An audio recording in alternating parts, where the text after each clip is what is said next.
Hello everyone, myself Harshita Paraste from Maths Group of Class 11 from Jawahar Navodaya Vidyalaya, Dhamangaon, Tindori. I am here to represent my mathematics activity number 11.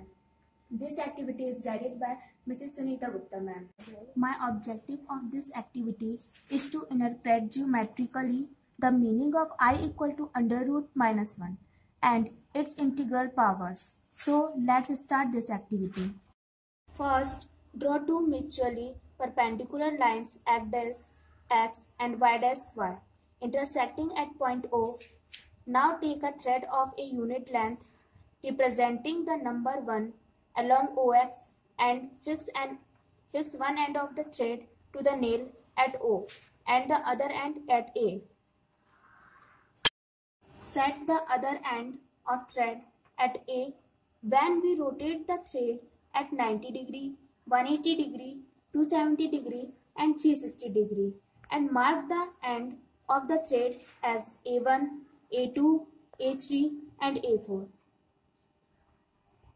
In the argument plane, OA represent 1, OA1 represent I, OA2 represents minus 1, OA3 represent minus I and OA4 represent 1.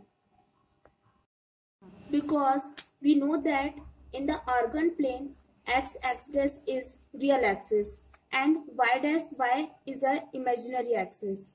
Hence, OA is 1 unit and O is a positive direction x-axis, OA2 is a negative direction of x-axis. Then OA1 is I and OA3 is minus I.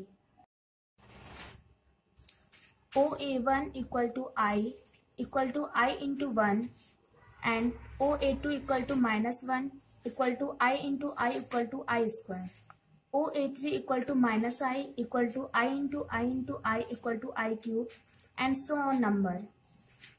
Each time rotation of OA by 90 degree is equivalent to multiplication by I. Thus, I is referred to as the multiplying factor for a rotation of 90 degree.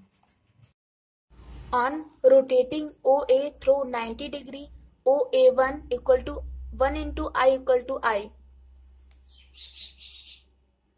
On rotating OA through an angle of 180 degree, OA2 equal to 1 into I equal to minus 1.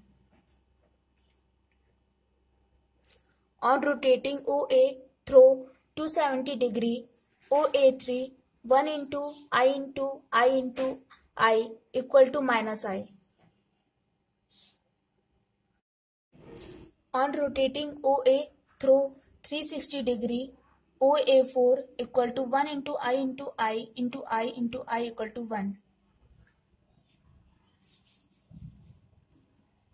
On rotating OA through n right angle, OAN equal to I into I in n times equal to I raised to the power n. And this activity may be used to evaluate any integral power of I.